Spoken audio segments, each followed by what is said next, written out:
ย่อบ่โอ้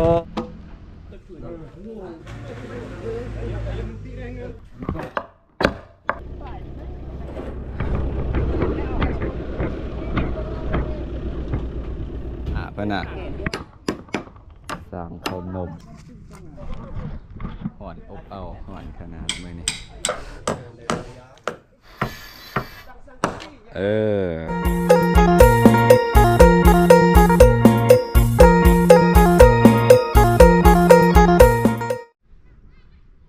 สบายดีพี่น้องเพื่อสุขุสุกคนตอนนี้กำลังสิไปยกย่อเพื่อนสวยน้องชายเพิ่นพี่น้องทางแม่พอดีน้าสาวมานำเอาเพิ่นตัดเพื่อนมื้อนี้แหละบ่วี่เพิ่นแล้วก็บ่คิดว่าเพิ่น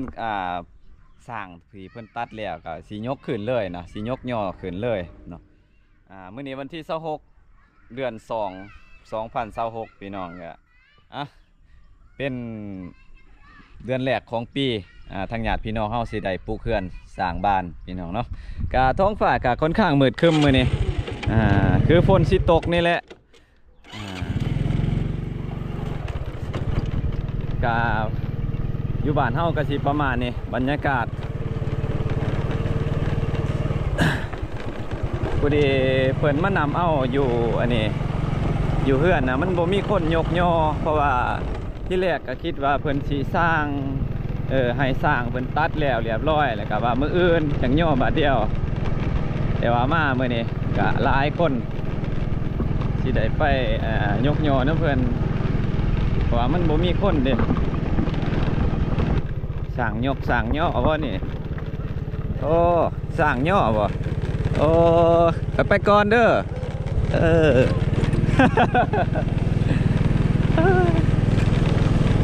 ก็มาอยู่วังยานี่ก็เห็นอยู่เขาตัดคิดว่าเขาสิบ่เอาขึ้นเลยบ่ยกขึ้นเลยนะก็เลยกายไปเลยได้ยินน้าสาวแล้วว่ามือ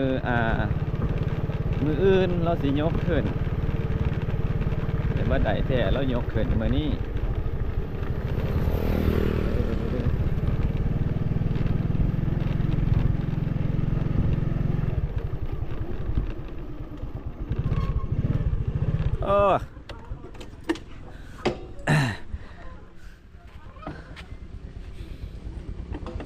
ใส่แล้วว่าสิยกสิย่อมืออื่น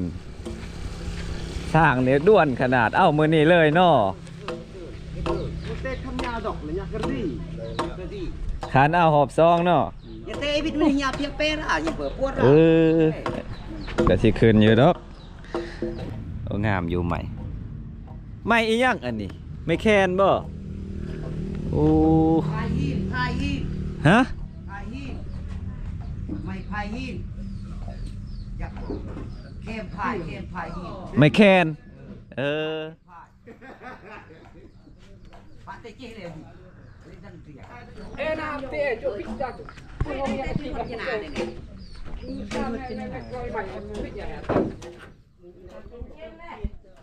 จึงได้อีหังได้จื้อเฮาอยู่บ่ฮะจื้อลุงบ่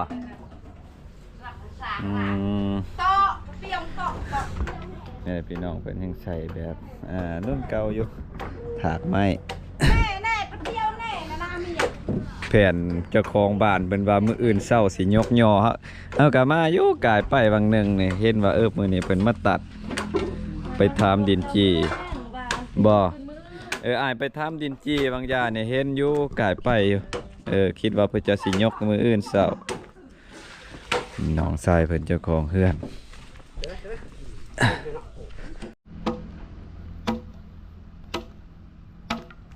ตอนนี้มาส่งน้าสาวเพิ่นมา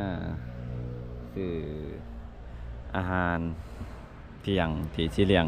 พี่น้องที่มาปลูกเฮือนย่อเฮือนช่วยนั่นแหละจากบ้านมาก็ตลาดหลัก3นี่ก็ประมาณ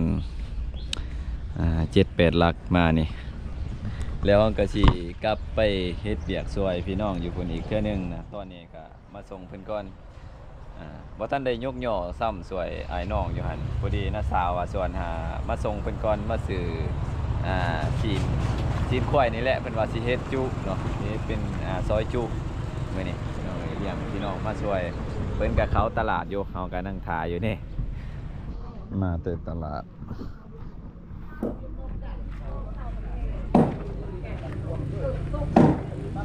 จะปุยซับไข่ครับต้องเป็นต้องมาตั้งกันใช่ยังเปิดคนปุยเสร็จแล้วเลยลองเลยตัวอีเต้าว่าเต้าแม่ตัวติดตัวแม่ขับ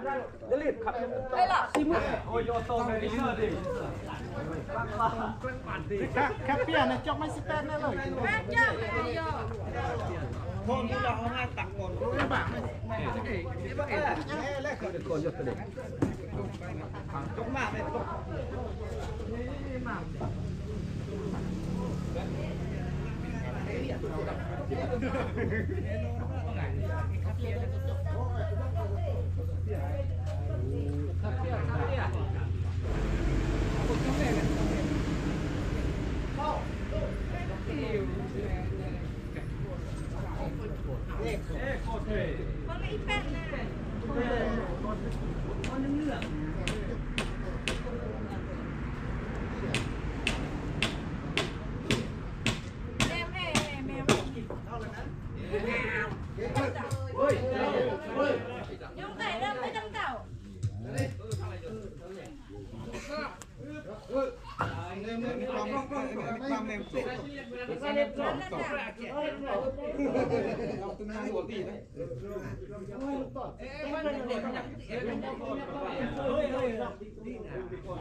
ย่องพื้นได้ย่องพื้นได้ย่องพื้นไปยืนจับย่องพื้นคนไหน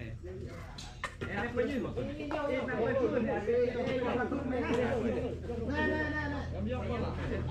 ย่องสูดอันตกายโป้งเลย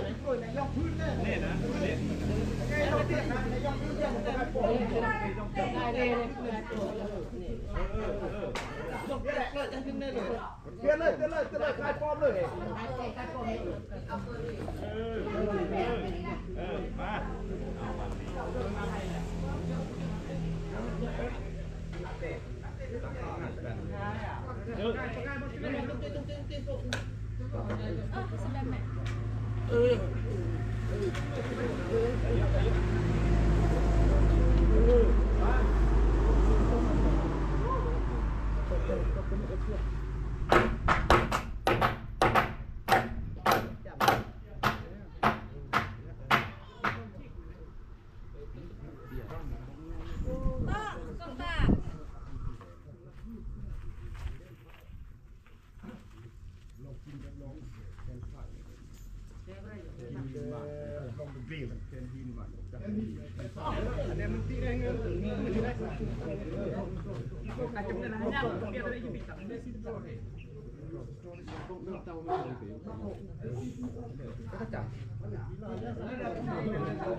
โอ้ยเมียบอก15 ปีแต่ที่ยังที่ยังเลย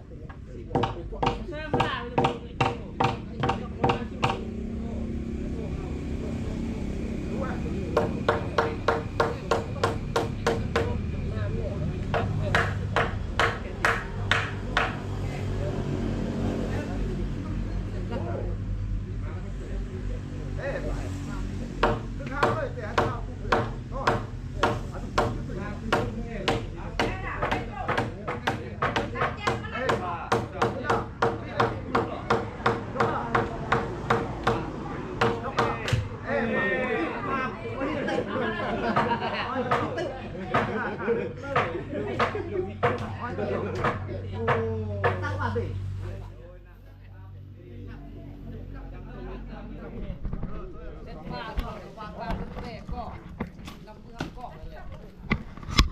ลำใหญ่บ่ สี่เห็นจะพังประตู เสียดายเดิลำใหญ่ โอ้ยเจ้าจ้องนัวจำเนี่ยยงได้มีกระก็เลยสูงเลยบัดยกขึ้นเลย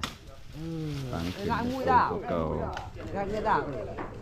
ตอนขั้นยอดขึ้นนี่คือว่าสั้นๆอยู่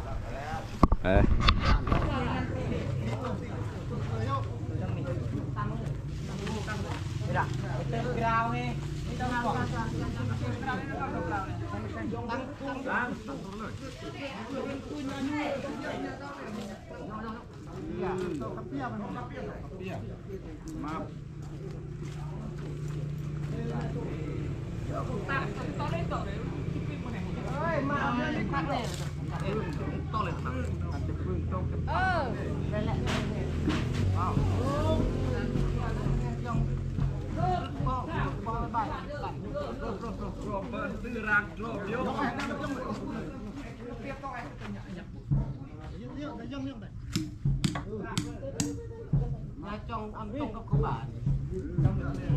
น่าสะน่าเป็นคนไม่เคยจองตรงกับเขาบ้านอ่อนแน่บ้านนี่แต่ไม่อยากนั่งให้กันเลยจับพึ่งได้พึ่งมันจะไปไปเจาะ เสาเนี่ยต้นหนึ่ง350,000 กีบก็ประมาณอยู่500 กว่าบาท สำเร็จเลย สำเร็จ500 กว่าบาทต่อต้นหนึ่งต่อเสาหนึ่งเรียกว่าสูงเลยพี่น้องตอนทำอิฐตอนนั้นเดี๋ยวท่านตั้งขึ้นเรียกว่าต่ำๆในสูงขึ้นกำลังงามโลดได้ขึ้นไปสิตั้งขึ้น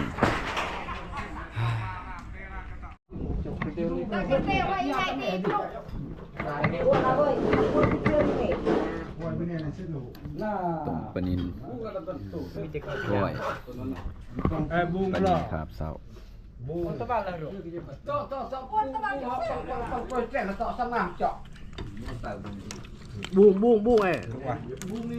อ้บูงไม่ปิดอันนี้ต่อไอ้เราต้องเรียกต่อวิ่งอีบิดปนัดเด็กลูกเนี่ยแจ๊ปนัดอร่อยเขาเจ๋อตุ้งต่อโอ้ยไปง่ายใส่เฮ้ย ไม่เข้มเหรอเนี่ย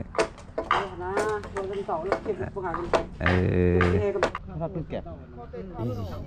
เอ้ยก็ที่เราปั่นตีก็แท้ปัดตีเลย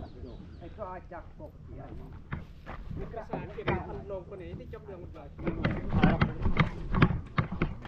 ปีนี้ดาวแรกหนึ่งเนี่ยปีดาวมันเกี่ยวยับปีกี่แบรนด์ได้โดนโจตึงแน่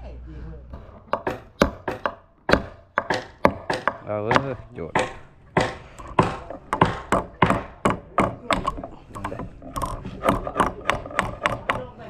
จับดากอีกจ่านะ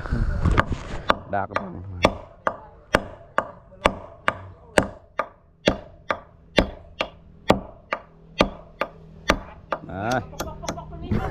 อยู่เดี๋ยวหายแนวเดินตกอากาศร้อนแห้งมันร้อนอบเอาใหม่มาแล้วแห้งเลยตัว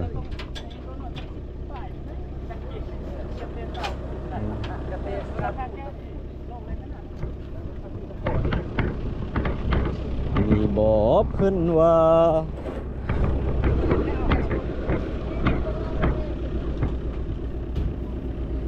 พี่เมนเอาลงบนนี้แล้วเนาะอายเนาะเพิ่นสิตัดเนาะ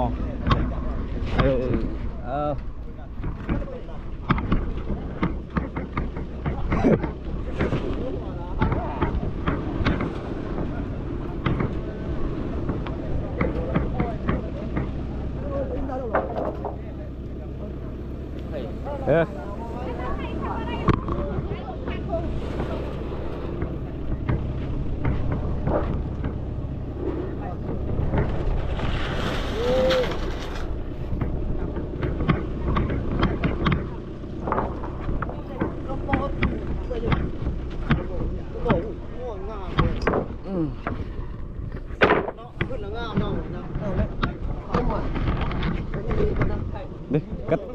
กระตาเบิ่งน่ะเอิ้นกระตาโตกระตาไม้กบผา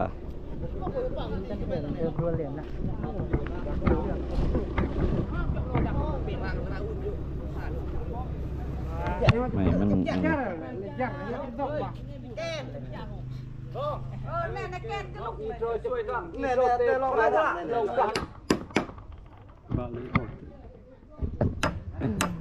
สร้างขนม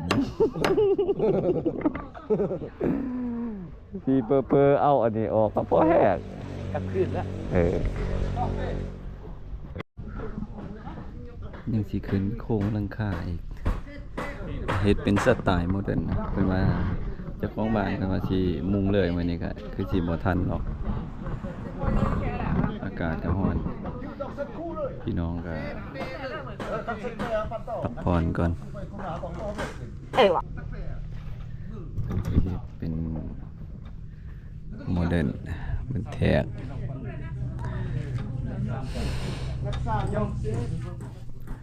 แมทสาเท่าไหร่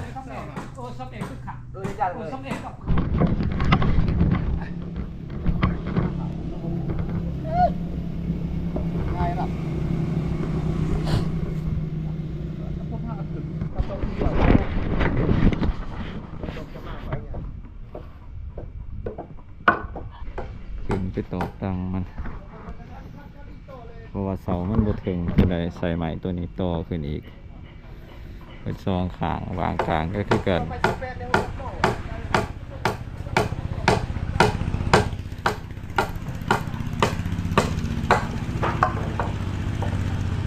ตัวสีเหลืองโดดเตือนนะ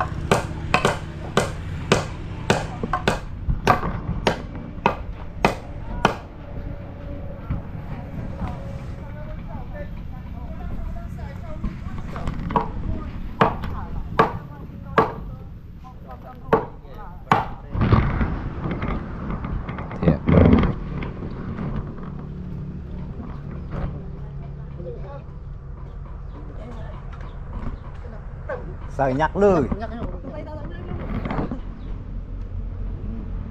ไอ้กระสีแทงเบิ่ง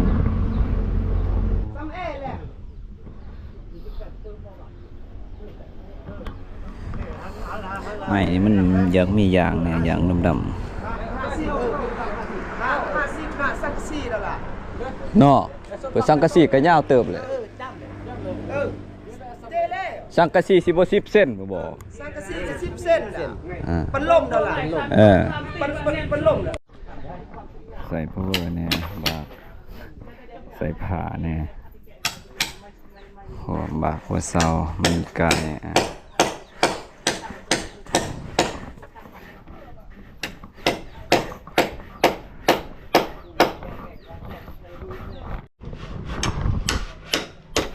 เพื่อนนี่ก็กวางเกิดตั้งหนังใส่เรื่อยมักออกกำลังกายเนาะเอากามแคน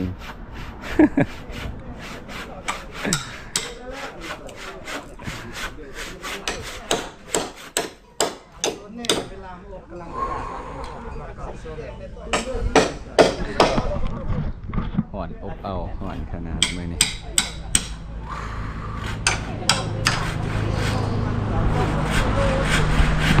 ถ้าเบิ่งเฮ็ดแล้วขึ้นหลังคาแล้วสิเป็นลักษณะใดมาสิออกมาแบบใดถ้าเบิ่ง เบิดแห้งเลย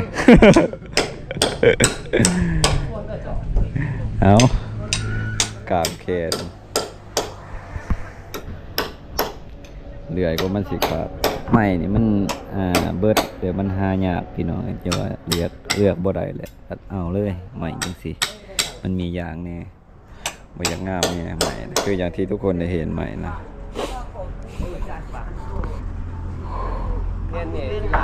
กดอีกเลย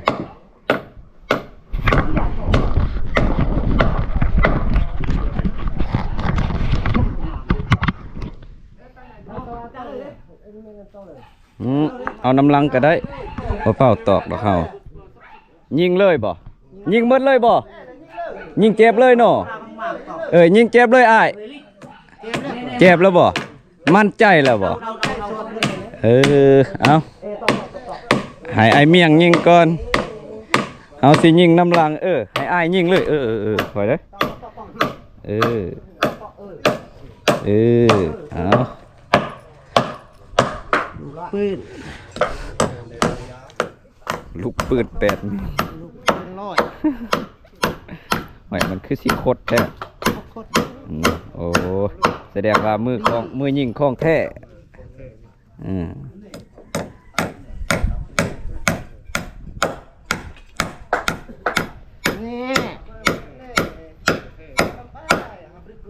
3 ลูกเลยไอ้เทิง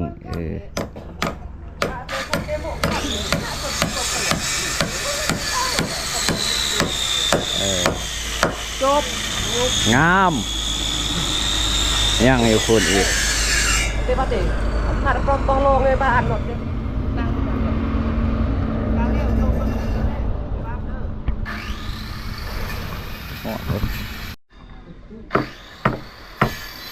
ยิงเลยลูกพี่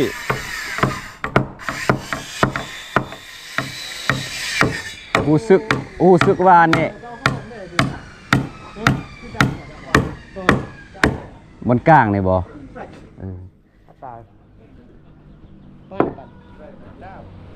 ห้องนั่นนวล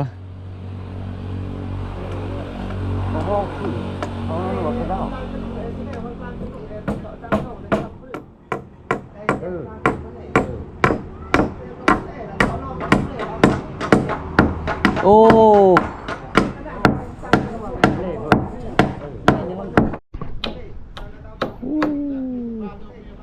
เด็ดจังเลย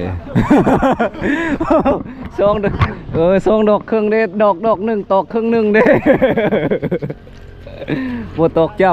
ำ3 ดอกครึ่งบ่เบื่อนะโอ้ยเดี๋ยวมินี่มีหด2 ดอกครึ่งเลยตอกครึ่งหนึ่งเอาเมียงฮับตัวนี้ก่อน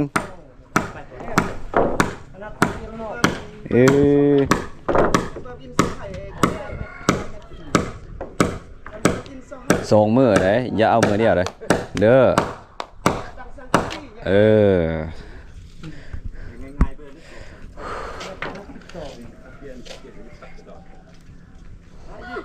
162แม่นบ่เจ้านั้น9ที่อันนั้น92ที่เจ้า62บ่60 ถ้วนเอาโอเคมันเบิดแล้วตังเนี่ยเบิดแล้วอ้ายเพิ่นเอาเลยยังแล้วบ่ทันได้อันอ้าวเบิดแล้วเฮ้ยฮะบ่เท่ากันดอกมาคันห่านคักแน่มันก็เท่าตอนสักครู่เลยหรอกมันมาเฮานี่ต้องยินเอาจริงมันม่วนระยะซ้ำนี่บ่พลาดนะอันมันยืนเอาเลยเว้ยใส่ฮอดเลือดดิจัดเลยลูกพี่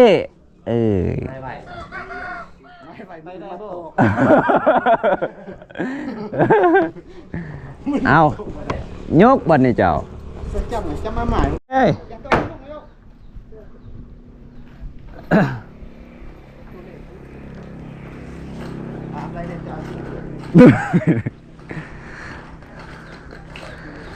น่ะ